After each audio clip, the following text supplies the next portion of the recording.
everyone, and welcome back to a brand new episode of Virtual Coffee. My name is Alexa Collier, and on this podcast, I chat with small business owners where we discuss how their business came to be, their passions, their journeys, their pieces of advice, and sometimes I'll do solo episodes where I share what's been on my mind. Now, with me today is Ariel, the founder and owner of Tucker's Treats. Ariel started Tucker's Treats because she was making homemade dog biscuits for her own dog and wanted to spread the love to others. Of course, her dog's name is Tucker, and he personally taste tests every new flavor Ariel creates, so you can ensure your dog will love them as well. We had a great discussion of why she launched Tucker's Treats and where she plans on taking the business. I know you'll enjoy this episode. Before we dive in and hear from Ariel, of course, I'd appreciate if you follow Virtual Coffee on really any social media, Instagram, Facebook, TikTok, etc. Check us out on there. And as always, thank you so much for tuning in to today's episode. Thank you for being here. And now let's hear from Ariel.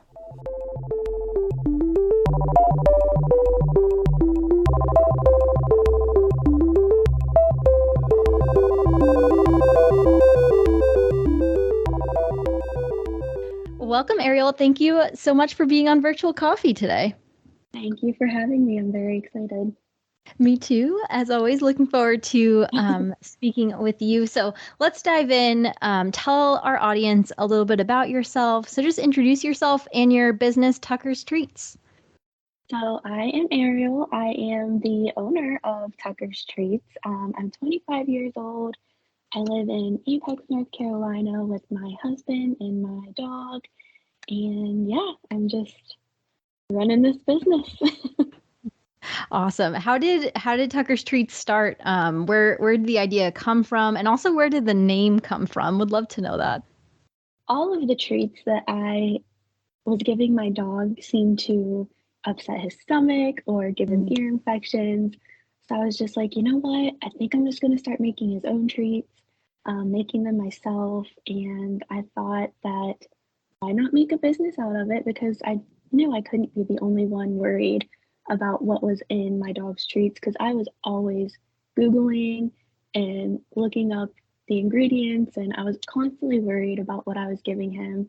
So I just started making my own, and I said, why not make a business out of it? So I ran it by my husband. I was like, hey, I have this idea. What do you think about it? He was immediately supportive from the start. He loved the idea. So I did all the paperwork, and now I'm in business. Awesome. I love when businesses start that way, from like your personal problem, right? Like you were trying to figure out better treats for your dog, and then you scaled it essentially. And Right. I think that's Yeah. like one of the best ways to start a business is because clearly you have the personal passion behind it. You know, like you're Right. solving your own problem, and so you're like, let's just share it with others. Right. And the name came from Yeah. his name is actually Tucker. Nice. That's what I figured. What type of dog is he? He is a black lab mixed with a golden retriever. That's a beautiful, beautiful combination. Lovely. It's two of the best breeds. He's the best dog. Yeah, no, I can imagine. And yeah, you're right about that. Those are solid breeds. So when you first started, did you start with like a recipe that you Googled? Did you just look for healthy ingredients first? Like what were almost the first few treats you created, and then how did they evolve from there? So I knew I had a little bit of knowledge of different fruits and vegetables that dogs could have. So I just kind of played around with those. My first treat was actually pumpkin, which is his nickname. And it has pumpkin, peanut butter, and cinnamon in it, and some eggs. And I tested it out on him. He loved it. So that is the first one I actually came up with. That's awesome. And it sounds like you just kind of first started with the ingredients, right? And then made combinations from there. Yeah. I looked up the ingredients, and I had a list of ingredients that dogs could have. And I was just kind of putting them together and making different combinations, testing them out. And Tucker is my taste tester. So if it's approved, I'm sure he loves that job. Yeah, he loves it. Oh, that's excellent. That's really funny. Yeah, no, I love that you really start with the ingredients first rather than maybe a recipe that, you Google or something, because like clearly every single ingredient that's in there and they sound pretty simple, which I think in this case is a very good thing. Right. I try to keep the ingredients to like 5 or 6 ingredients, so there's not too much in there. Everybody seems to really like the idea of being able to name every ingredient that's in the treat. Yes. Yep, I can definitely agree with that. What are some of the other flavors you have? You definitely don't have to list off every single thing you sell, but maybe some of your favorites or Tucker's favorites. So Tucker loves peanut butter cookie. It's just peanut butter, flour, water, and eggs. He loves pumpkin. Anything pumpkin, he loves. um, he really likes the strawberry banana, which is, strawberry, banana, flour, peanut butter. There's some grain-free options in there. I actually have one grain-free, but I'm working on other ones. So I think peanut butter cookie is definitely one of my most popular. There's a peanut butter molasses, banana oatmeal. He really loves all of this. Yeah, I was going to say, they sound even good to me because the Oh my ingredients are gosh. so simple, right? Like, I'm sure humans could eat them, right? There shouldn't be an Oh issue with yeah, that. yeah. Yeah. I've definitely tested a few of them myself. And I do Yeah. have a couple people, they're like, I want to eat these. I'm like, I mean, I don't market them as like for Mhm. humans, but you totally could. Yeah, yeah. I mean, why not? Like, again, that just shows how natural they are. The treats that you're Right. making is that, yeah, they sound good to humans. It's like, why not try one? That's awesome. And curious, if are you able to ship the treats at all, or do you just sell locally? I do. I currently ship to all 50 states. Nice. I also offer local deliveries as well. So within the state of North Carolina, I currently deliver to 9 zip codes near Apex and Cary. But yes, I do ship to all 50 states. Nice. That's a huge accomplishment, that shipping. Was it tricky at all? I know sometimes things with food are tricky. Is it maybe it's different because it's technically a dog treat, but was that hard to figure out? I actually did everything through LegalZoom, and they made it so Hmm. super easy for me because I was so worried about the difficulties of becoming a business, and they actually made it really easy. The only thing that is a little bit harder is shipping internationally, which I hope to do, but it's just kind of hard to get the permits for that. No, that makes sense. I've definitely heard that from others on this podcast too. And that's a great tip using LegalZoom, you said, right? Oh yeah, yeah, it was Nice. it was so easy. Wow, that's a actually great tip. Even selfishly for myself, because I've been looking into how do I make the podcast official? Like, what are the legalities behind that, if you will? And that sounds like a great resource. Can you tell me a little bit more about your experience with them? Like, do they really just walk you through step by step from start to finish? Yeah, I pretty much got my hand held through all of it. Wow, They yeah. file all the paperwork for you, so you don't really have to file anything. And then they have tax people on standby, they have attorneys on standby. I've actually had a couple of phone calls consulting with some tax professionals just to make sure that I'm doing everything correctly. And I know a lot of people, when they have a business, they worry about the taxes and the Hmm. dates and not missing anything. And LegalZoom has like a calendar with important tax dates and things like that. So you never really have to struggle. Yeah, no, I think that's one of the best pieces of advice that's ever been given on this podcast because that's so helpful. That's usually one of my questions is, you have this awesome idea for a business and how do you even start, right? You might Right. understand how to do the product, okay, for your case making those treats you were already doing, but how do you make it legit? And I've personally been struggling with that. Like, where do you start? How do you know what you need to do? So that is very, very helpful. I appreciate you sharing that. Yeah, no problem. And kind of off of that, what are some of the other maybe major steps or maybe challenges that you've experienced while launching and running Tucker's Treats? Are there any moments that stand out to you, especially considering if there are other small business owners listening to this episode, kind of stories you want to share that you've overcome or other tips and tricks or pieces of advice? Yeah, there weren't many major steps to take, really, but for me, the biggest challenge was being able to put myself out there because I used to be so bad at talking about myself and talking to people about my business, and that was hard, but I'm definitely getting better at it. Doing markets helped a lot because it put me in situations where I had to talk to people and Mhm. tell them about my treats, and the interactions ended up being really nice. It made me glad that I stepped out of my comfort zone. I've met a lot of people and a lot of dogs, and everyone has just been so positive and encouraging, and it's been really great. That is a very important step, is just like getting yourself out there, right? Especially in the beginning, you're the only one really promoting your business until you get that solid customer base who then do some promotion for you. But yeah, just not being afraid to get out there. Do you have any favorite local markets that you want to shout out? Apex Farmers Market, and I did Phillips Farms in Cary. Both of those Nice. markets were incredibly welcoming, and everyone around you is just so supportive because they're also small businesses, so they know how it works. They know what you're thinking. So shout out to those two markets. I haven't gotten to do many other ones, but I plan on it. Always great to hear positive feedback for those vendors who are participating in a market. Is Tucker Treats your full time job, or do you have another job on top of it? So Tucker's Treats right now is my full time. I was a teacher before I started my business, and I am a stay-at-home wife currently, so I'm fortunate enough to be able to completely focus on my business.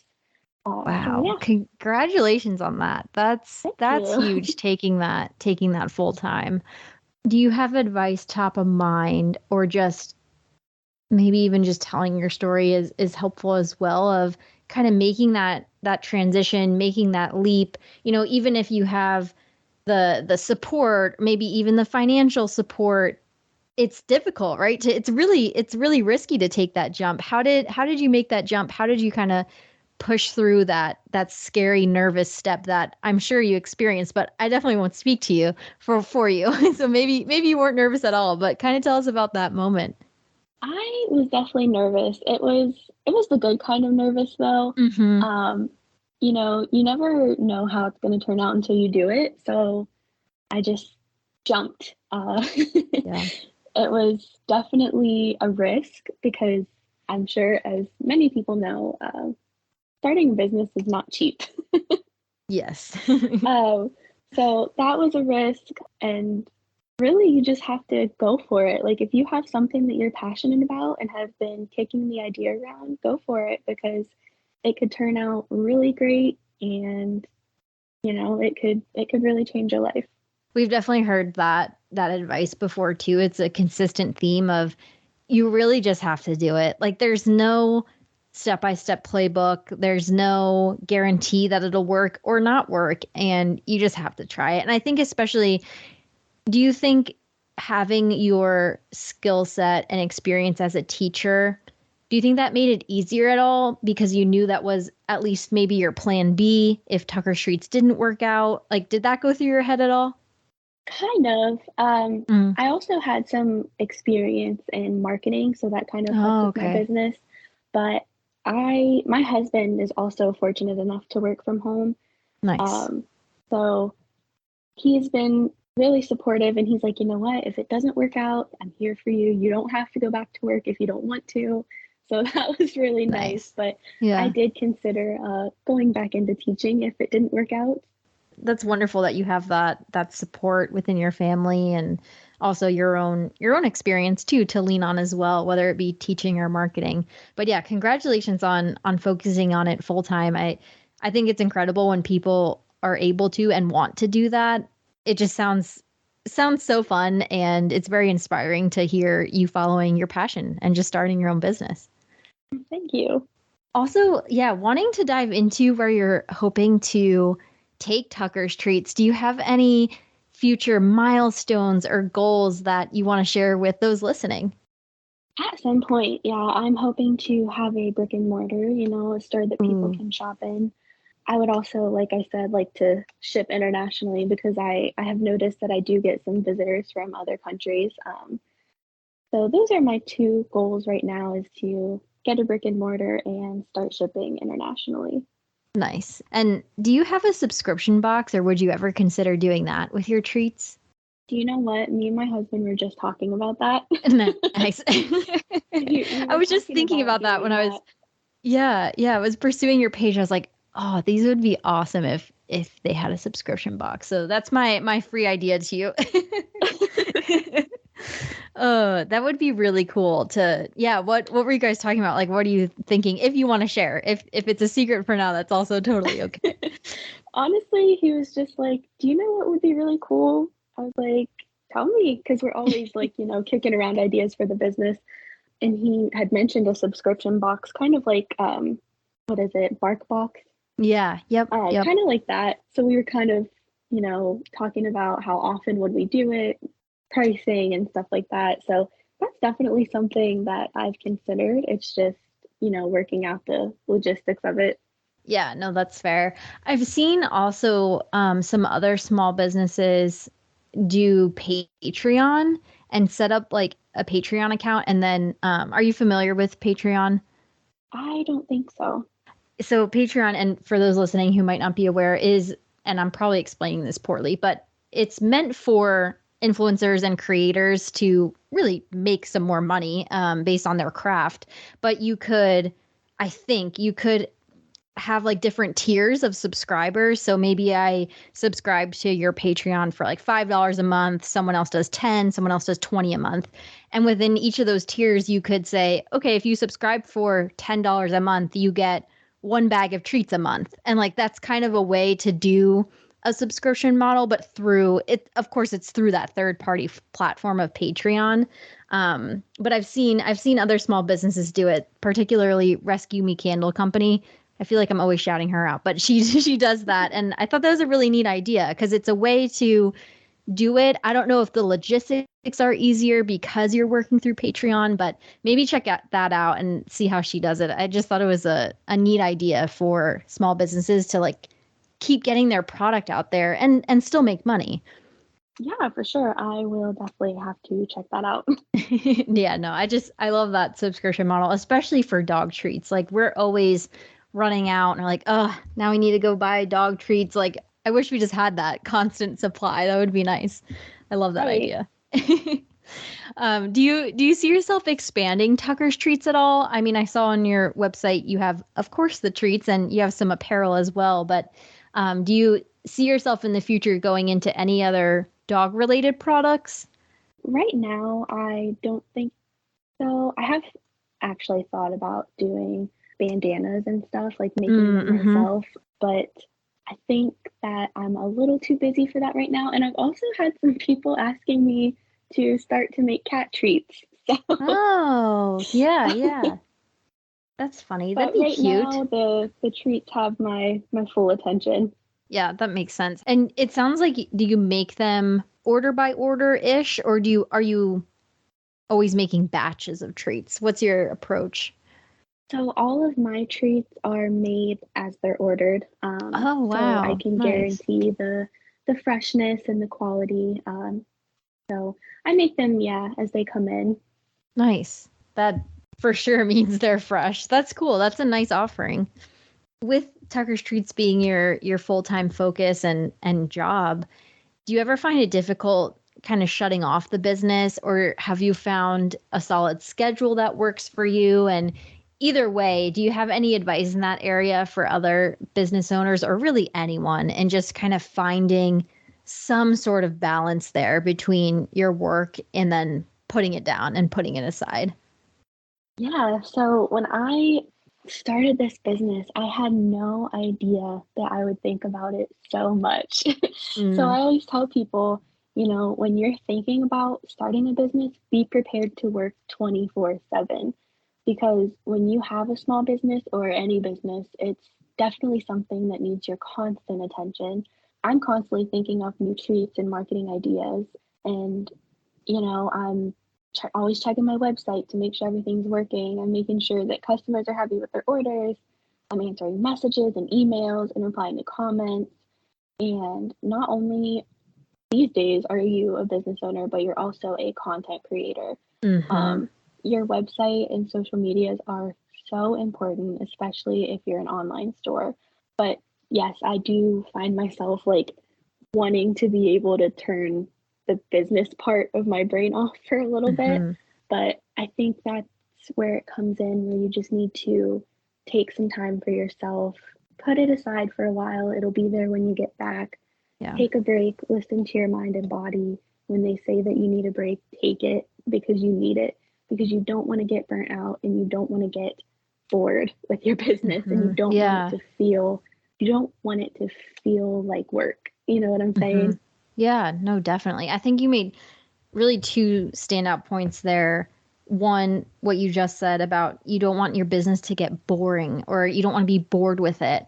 I think that's a really neat call out because it's, and correct me if I'm wrong, but I think what you're saying is it's not like you're over it or you're not passionate about it anymore, but it's more, it becomes maybe so mundane or so routine and you're not giving yourself a break that it's like it's not exciting anymore. It's not new. It's tiring and all consuming. I think Exactly. that's a great, yeah, it's a great point because people don't really talk about that. It's more, the narrative is often more, oh, put more work into it, put more time into it so it can grow, and become bigger and bigger. But maybe there's a point there where that actually hinders you. That actually becomes boredom and a routine, and you start resenting what you're doing. Right, because if you're bored with your business, yeah, you can start putting more into it and you can start working on it more often, but I don't think that you're going to be able to put your Yeah. 100% into it. You know what I'm saying? So Yeah. if you want to put your 100% into your business, I think taking breaks and taking time off are very Hmm. important.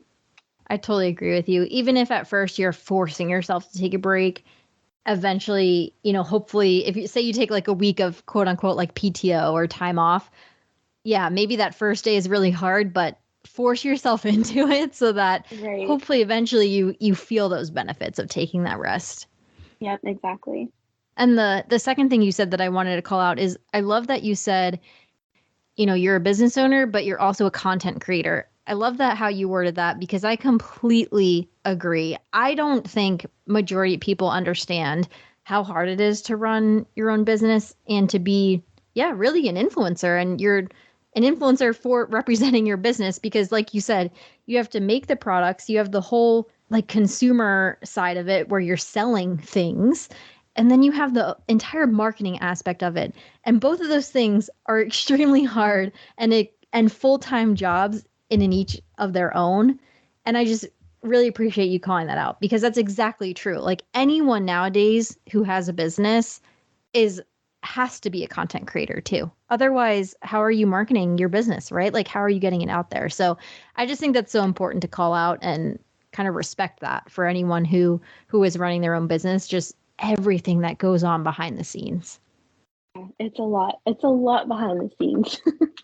Yeah, no, even for the podcast, even for virtual coffee, like yes, my product, if you will, are the episodes, right? That's kind of what I view of what I'm providing people. But then there's the whole social media aspect of it in order to get people to listen to those episodes and see those episodes. So I completely relate. I think, like I said, each of those things could be full-time jobs in and of themselves, and it's hard. It's really challenging. It definitely is. Wanted to just kind of, you've of course been giving advice throughout this entire time that we've been chatting, but any other advice top of mind for those who are a small business owner or who are wanting to start their small business? Any kind of, those top pieces of advice that you have? Really just be confident in yourself and be confident in your business and your product. And it sounds corny, but know that you can do anything that you put your mind to. Like it Yeah. sounds so corny and so overdone, but it's true. If you have the passion for it, you can do it. Yeah, I mean, sometimes those sayings or those phrases that we hear over and over again are actually the truest, right? Of just you want to do it. Like you just try it, just go for it. And yeah, I agree. I think it can be as simple as that, like as simple as that phrase. Not saying doing it is simple, but the advice can just be just do it, just go for it. Yeah, and when I started this business, I had no idea that I would meet so many people who are also supportive of me. Like, there are strangers who are so supportive. So networking helps with that as well. If you're thinking about starting a business, network Yeah. and find these groups of people that have the same goals as you and who have maybe find people who have small businesses because they Mm-hmm. know exactly what you're going through and they know what it takes. And sometimes you can get really good advice from them too. Definitely. I think finding that community, right, is really what you're speaking to is important. And the small business community is so strong. Like I've never, I mean, come across like a mean small business owner. Like everyone is so pleasant and so welcoming and everyone wants to support one another. I find it a very heartwarming community to be a part of. Oh, yeah, for sure. Well, thank you so much, Ariel, for sharing your story and pieces of advice. And the last question that I end every episode with is, in this moment, what is your proudest accomplishment? And it can be related to Tucker's Treats, or maybe it's on a completely different topic. But what's that first thing that comes to mind when I say, what is your proudest accomplishment? My proudest accomplishment is actually starting my business and Nice. being able to make the impact that I have on so many people's and their dogs' lives. And I'm so thankful for the outpour of love and support from family, friends, and customers. And I just want them to know that this business would not be possible without them. Well, congratulations on starting your business, on taking it full time. I'm really excited to see where it goes. And before we sign off, where can people find you in Tucker Streets? Shout out your social medias, your website, everything. You can find me and Tucker Streets on Facebook, Instagram, and TikTok, all at Tucker Streets LLC. And my website is www.tuckerstreetsllc.com. Nice. Yes, with that LLC. You go, girl. That is awesome. Again, congratulations on everything you've achieved so far. And I look forward to maybe that subscription box in the future. Yep, keep But an eye yeah, out. yeah, no, I definitely will. And I hope everyone checks out you and Tucker's Treats. And thank you so much for being on Virtual Coffee. Thank you so much for having me.